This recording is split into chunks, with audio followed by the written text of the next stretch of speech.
We're leaving the low country of South Carolina for the high altitude of Colorado, as I'm on an elk and mule deer hunt with two old friends at one of my favorite honey holes.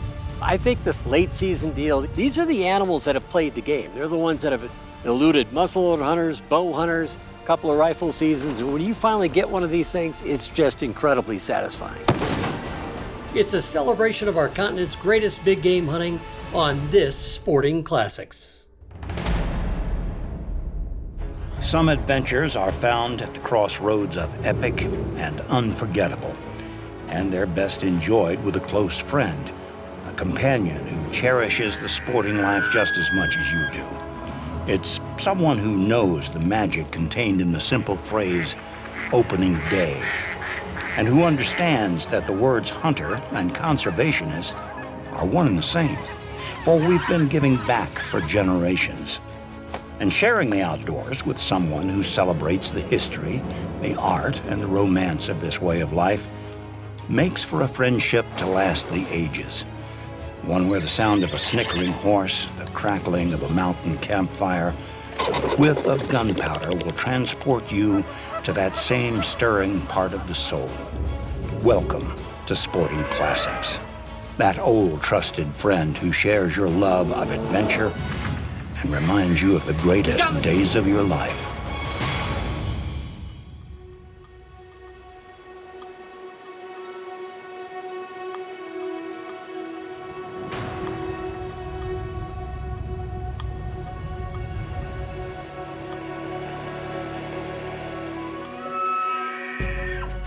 Bugle. We were looking in a spot of the ranch, you know, it's just known for elk. And we finally found a great bull. Oh yeah. There were bulls all over the place, but this guy stood out like a sore thumb.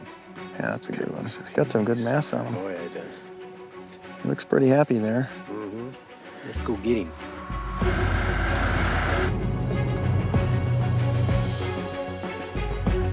It was getting a little later in the evening, but we made a play on him. We worked our way up, got to the top, thinking that thing's got to be right here. And we probably gave it about 10 minutes. We just sat quietly and waited. Didn't see him, and then all of a sudden Chris said, "Hey, there he is," and by God, he wasn't, 100 yards from us. I saw the antlers go up, and he was gone. He knew something was up, he moved off, and we never got a shot at him. We just tried to stalk in after him again. He knew the game, he was gone. That was a nice bull. Yeah. But that's elk hunting. I don't think there's anything better, more fun to do in North America than hunt elk. I've traveled the world in pursuit of big game adventures and learned that some of the best hunting on the planet is, well, right here in my own backyard. Hunting elk and mule deer in the San Juan Mountains of southern Colorado has become an annual tradition. And this season, I invited my good friends and Brays Island neighbors, Steve Hicks and Mark Ingram, to share the experience with me. This is a stunning ranch. It's almost 90,000 acres, and it's just become my favorite place. I just say, look, I'm taking the third season. I will find other hunters, my friends, that want to come in and be a part of this thing. Okay, ears on. There you have it.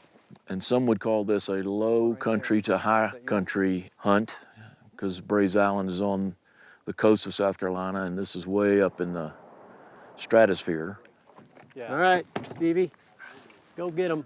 So it's a good group of guys that we hang out together, we hunt together, we socialize together, really have a good camaraderie. There goes the excuses. Yep. Not that there would be any anyway. Old Deadeye Hicks, Deadeye Ingram.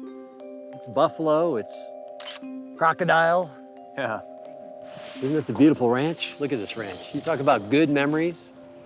This ranch has been really, really good to us for the last 3 seasons. We got some snow, but not a lot, so they could be up high again. That's right. We know how to get them up high. And while Steve and Mark are hunting elk, I'm the odd man out with only a mule deer tag in my pocket. But that's no consolation prize. Over the years, I've learned that this country holds monster bucks. The thing about mule deer here is there's not a lot of them, but there's some real dandies here. So you just have to be alert. We cover a lot of ground, these ATVs, and thank God for these ATVs.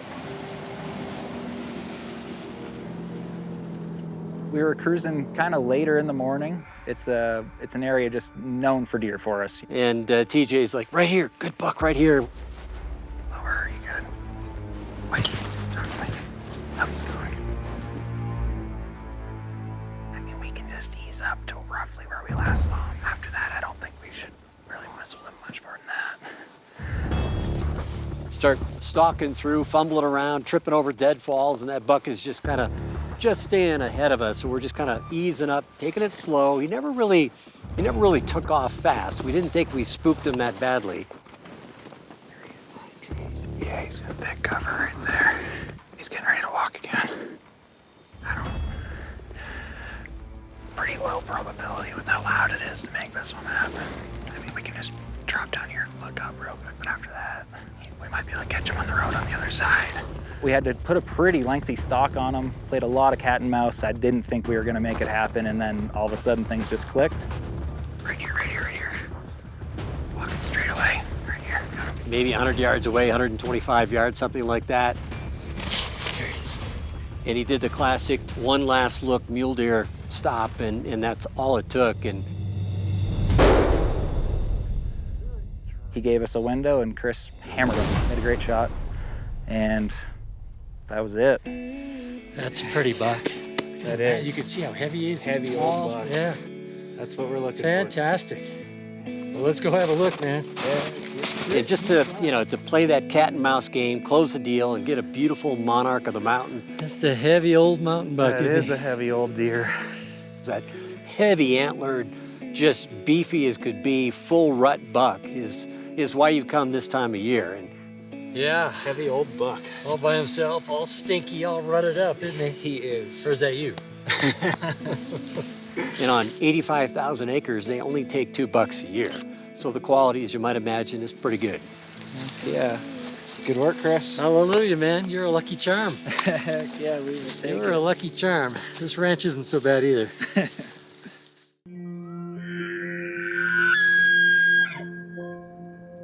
I think the 3rd season, frankly, has become my favorite elk season in Colorado. This late season deal, these are the survivors. Of course, it's not the bugle. You don't have the theater of 25 bugling bulls working around you and all that kind of stuff. But these are the animals that have played the game. They're the ones that have eluded muzzleloader hunters, bow hunters, a couple of rifle seasons. And when you finally get one of these things, it's just incredibly satisfying. I've never been there in June. We're back at our 90,000 acre private ranch in south central Colorado. Chris and I were here last year. I took a nice mule deer. Chris's son Luke shot a tremendous bull, and what a tremendous spot to hunt. It's incredible. So they didn't move far from yesterday. No, the 2 to the right are new from what we could see last night, so. I was the first hunter in our group to fill his tag. So now I'm joining Steve and TJ as we work together to try and relocate the big bull that got away from them just the day before. So the next morning, we were out in the same area trying to find that particular bull again if we could. He's coming out low and right. And of course, there's pockets of elk kind of all over that mountain. We finally see a good bull. So those other ones are walking pretty much right to him. Yeah. And finally, we had found a bigger herd that had a couple bulls in it that we were interested in. The looks I did get of him, he looked good. A couple of nice bulls in there, and I mean, it's a long way off. It kind of reminded me of like a sheep hunt where you look up and you think, that thing might as well be on the moon. It's going to take so long to get up there. We ended up taking the buggy up to the top of the mountain as high as we could. There's one nice 6-point in there. Yeah, that's a good bull. Yeah, that's a different bull right there. That's 2 good ones though. So we got a herd of about 100+ head below us. There's 2 good bulls in there. There's one that's got a 7 on one side and 6. They've just kind of worked off this ridge. We saw them a long, long way off, and now they're settling down, just kind of feeding through here. They're about 800 yards away. We think we can get down this little ridge here, come up the ravine and be within 250, 300 yards. It's going to be really tricky with that many sets of eyes, but there's a couple of real busters in there, so we're gonna try. So we had to scramble down this steep slope. We were sliding and crawl back up the other side, and luckily they were still there when we got there. See, right through this little sage, big body. Oh, that's what we're going for. And essentially, I was completely out of air. Okay, we're at 325 yards, okay?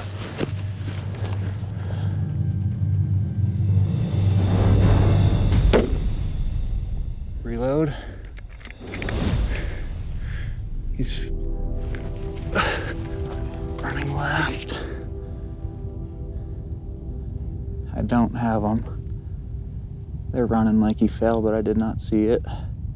He's in those pinions.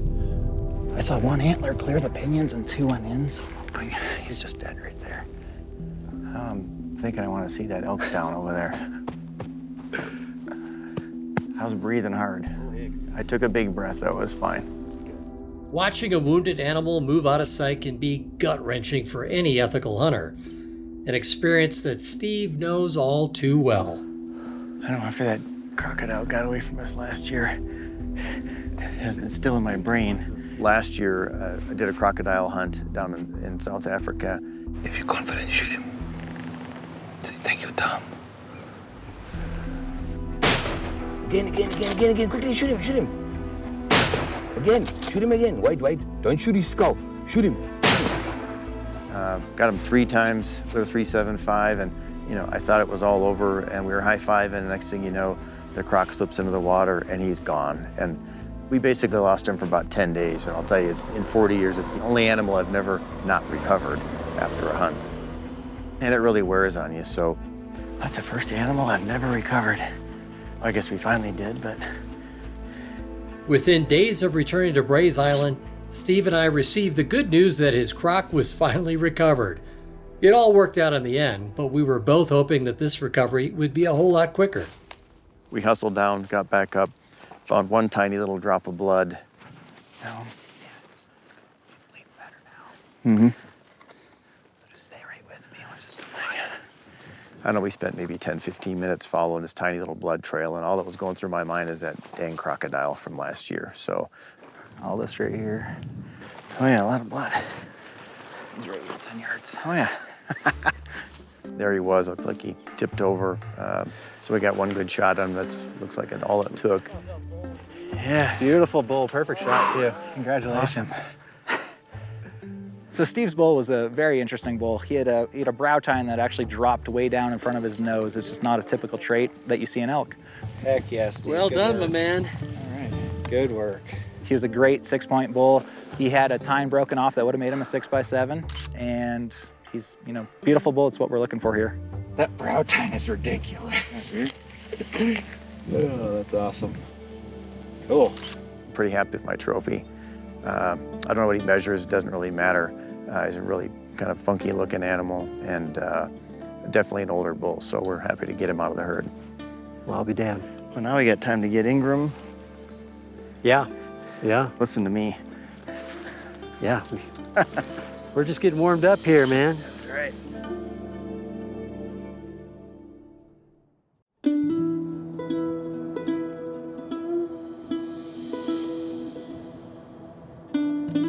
Mark and I hunted for a couple days and saw a lot of bulls, nothing we were quite after.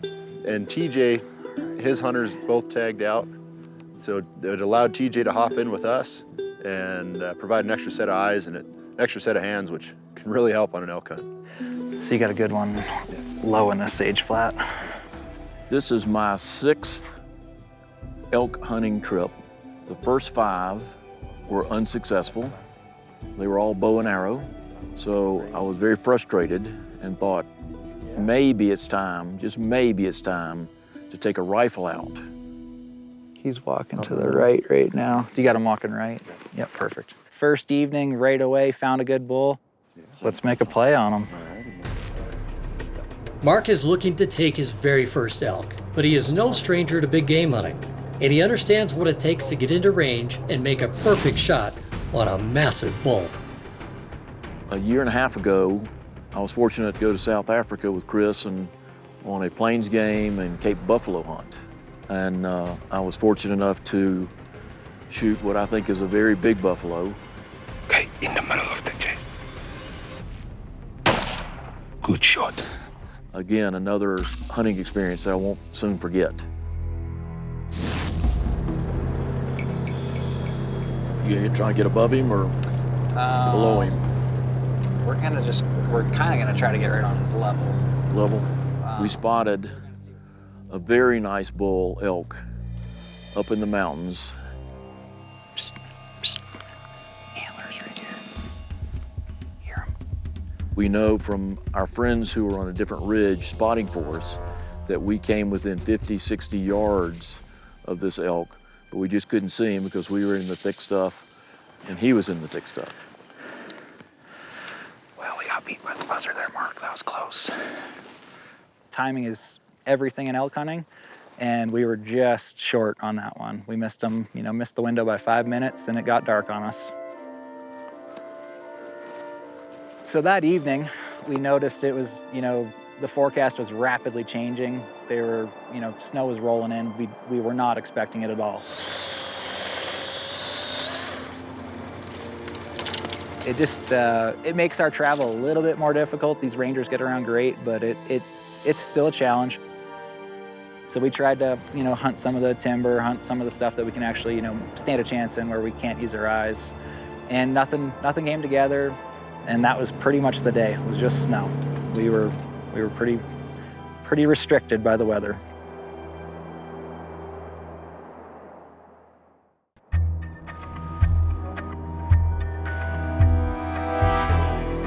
This morning we woke up to even more snow, and we were headed to a spot that's got a pretty rough road going up, but we got up there. Okay, Mark, we have some cows bedded over here. They're tough to see, but... They quickly spotted a herd of cows. So we just let those cows kind of feed off, and we were able to slip in, find a couple bulls that were great bulls. Okay, we're just gonna slide this way. Just follow Mac, okay? We got low, snuck around, and gained some ground on him. We had to play a little bit of cat and mouse with our stock. We got into a pretty reasonable range. Let's move that back a little bit. Settled in the backpack, comfortable on his rifle. There you go. Howard, okay. One bull stood up, and we realized that was the bull that we wanted. The other two are very respectable, but we knew the bull that we wanted. All right, guys, he's the bull facing us right now. Just gonna have to give him a minute, let him turn. So, like elk do, they don't play by the rules, and that bull, he was feeding, and he was turned away from us, then he was turned towards us, and we just could not get a broadside shot. We're in a good spot, good wind. No rush. Mark was laying down, and we could tell it was hurting his neck, and this bull was just taking forever to go broadside. All right, let's let him clear that other bull. Let him clear that other bull. Yep. Whenever you're on him, Mark, you just take your time, squeeze that trigger. Okay. We're in the hole. Everybody ready? Good hit, good hit. Yeah. Good hit, reload. Mark made a phenomenal shot on him. And he went down and scrambled a little bit down the mountain and ended up against a bush, waiting on us to come pick him up. Good shot, Mark. Good deal. One shot wonder. Oh, man, that was perfect. Congratulations. That was awesome. It was an epic hunt. It really could not have been any better if we had planned it that way. That is a beautiful bull, Mark. Yeah. So we knew this bull was a good bull from where we could see him, but when we get up to him, that's when it really set in that this bull is a lot heavier than I thought. A 6x6. 6x6, nice heavy bull, big force, big thirds. Yep. Oh, man. And his tine length is phenomenal. And his mass is perfect. He's just a great all-around bull, very mature. Congratulations. Thank you. Great bull. Thanks for everything y'all did. You bet, good work. Y'all worked for this more than I did. I know I was a little bit in shock, very, very excited.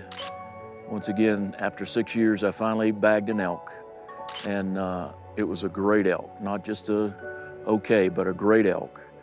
Now the question is, where does it go in the house? This was the third animal brought down by a Winchester rifle and Winchester ammunition. 3 shots, 3 kills. On this epic adventure, the hunters, guides, and tools were all on point. Congrats, man. Thanks. Good for you. Quite the adventure. God, he's gorgeous. I don't know what the score was. I don't really care. It's a great first elk. It's a great last elk, frankly. Land. Ready? 1, 2, go. Good? Yeah. All in all, our Braves guys are here again hunting, and it was just outstanding to see one of them who's been struggling. He got a dandy today. Really proud of Mark. But it was an epic hunt and one I'll remember forever, forever. Maybe one of the best rifle hunts I've ever been on.